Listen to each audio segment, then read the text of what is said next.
है कि सोमवार की अगर प्रदोष पड़ती है, बहुत ध्यान से सुनना महाराज, सोमवार की प्रदोष पड़ती है तो शंकर भगवान कैलाश पर निवास करते हैं। मंगलवार की प्रदोष पड़ती है तो शिव काशी में निवास करते हैं। बुधवार की प्रदोष पड़ती है तो शिव रजत भवन में निवास करते हैं। गुरुवार की प्रदोष पड़ती है तो शिव गंगा के स्थल पर निवास करते हैं। शुक्रवार की अगर प्रदोष पड़ती है तो शिव नीलकंठ पर विराजमान होते हैं। शनिवार की अगर प्रदोष पड़ती है तो शिव शमी के वृक्ष के नीचे रहते हैं। और रविवार की जब प्रदोष पड़ती है तो शिव बेलपत्र के पेड़ के नीचे निवास करते हैं। महाराज, ये एकादशी शंकर से कह रही है कि आपका स्थान ये नहीं कि आप कैलाश पर मिले, उस वार को, उस तिथि के दिन, उस अनुकूल।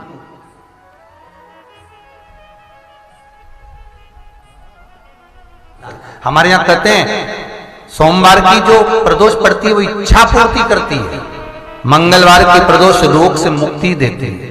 बुधवार की प्रदोष कामना की पूर्ति करती है। गुरुवार की प्रदोष शत्रुओं का नाश करती है। शुक्रवार की प्रदोष सुख और शांति देती है। शनिवार की प्रदोष संतान का सुख देती है। और रविवार की प्रदोष जो काम दुनिया में कोई नहीं कर सकता वो अचूक फल की प्राप्ति रविवार की प्रदोष करा देती है। महाराज, ऐसी प्रदोषों का नियम वर्णन किया चाहिए। भगवान कहते ठीक है, तू थोड़ी देर खड़ी हो। एकादशी सम्मुख खड़ी हुई। पार्वती जी ने जिस अंगुष्ठ का जल पीने के लिए लिया था हाथ में, बस पीने ही वाली थी, शंकर भगवान ने वही हाथ में जल लेकर एकादशी के हाथ में उसको देकर कहा, ले, ये मेरे द्वारा निर्मित एक व्रत है जिसे त्रयोदशी के दिन तूने मांगा है, मैं तुझे देता हूं। आज इस व्रत का फल मैं तुझे प्रदान करता हूं। अब तू जिस जीवात्मा को लेकर जाएगी उसका पाप प्रबल नहीं होगा। किसी स्त्री, पुरुष, बालक, बुजुर्ग जो भी होगा जिसने प्रदोष का व्रत करा होगा, वो जीवात्मा को तू किसी फल की कामना से नहीं, स्वतः ही लेकर चली जाएगी। उसमें कोई कामना नहीं है। बन सके जीवन में 11 प्रदोष या 26 प्रदोष करने के बाद आप उसका उद्यापन कर विराम भी दे सकते। पर जीवन में एक बार प्रदोष का व्रत मौका मिले, जिस कामना से, जिस दिन का भाव आपके मन में आए कि मुझे रोग से मुक्ति पाना है तो ये प्रदोष मुझे करना है, मैं रोग मुक्ति के लिए, हम जो भी आपके मन में आ रहा है, संतान प्राप्ति के लिए शनिचरी प्रदोष, आप उसका स्मरण करें। फिर लिखा शिव महापुराण में, बड़ा सुंदर लिखा वेदव्यास जी ने, मान लो आप प्रदोष का व्रत नहीं कर सकते, आप अगर व्रत नहीं कर सकते तो प्रदोष के दिन, प्रदोष काल में शाम का समय सूर्यास्त का कुछ पल, कुछ घड़ी के पहले से लेकर बाद तक का प्रदोष काल के अंतर्गत आप शंकर जी के मंदिर में जाकर 1 लोटा पानी, 5 बेलपत्र भी अगर समर्पित करते हैं तो संपूर्ण प्रदोष का फल आपके भाग्य में प्रबल हो जाए। शिव महापुराण में इसका होता है।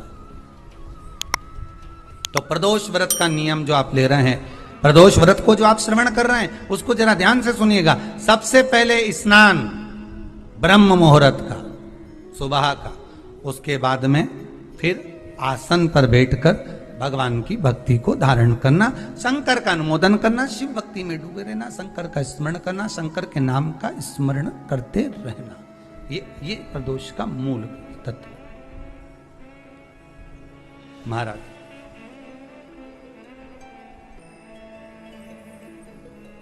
प्रदोष व्रत करने वाले को भोजन नहीं करना चाहिए। ध्यान दीजिए। फलाहार करो, उसमें भी नमक का सेवन मत करो। प्रदोष व्रत में नमक का सेवन वर्जित होता है। कारण क्या कारण होता है?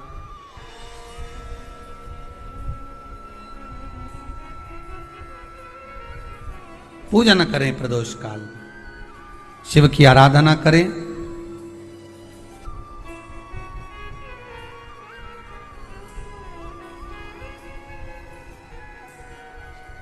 आगे वर्णन आया प्रदोष व्रत करने वाले को प्रदोष के दिन प्रयास करना चाहिए कि रात्रि के समय पर आधा घंटा, 10 मिनट, 20 मिनट जागरण करे। जागरण मतलब थोड़ा भगवान का भजन कर लो।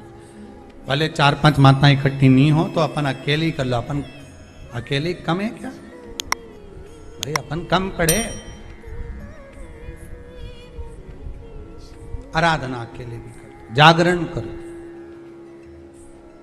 जब आपकी 11 प्रदोष हो जाए, 26 प्रदोष हो जाए, तब उद्यापन करो। उद्यापन 2 ब्राह्मणों को जोड़े से बुलाओ।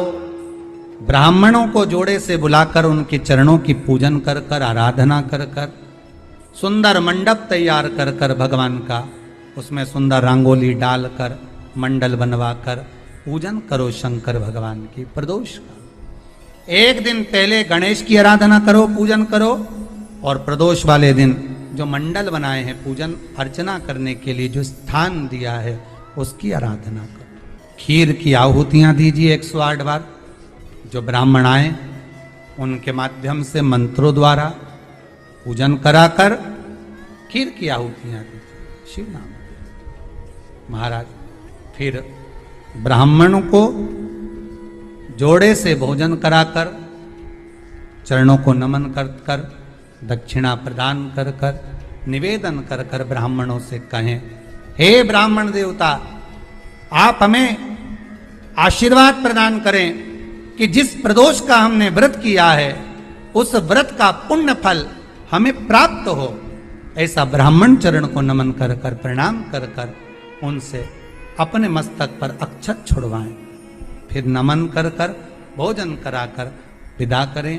शाम को भगवान का जागरण करें। ऐसे प्रदोष व्रत का उद्यापन कर अपने जीवन को सार्थक बनाएं।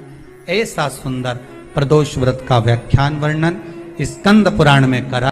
प्रयास करना जब जब जिस महीने में जो प्रदोष पड़ा करे, जब प्रदोष पड़े, बन सके 1 बेलपत्र, बन सके 5 बेलपत्र, शमी पत्र, हरा मूंग,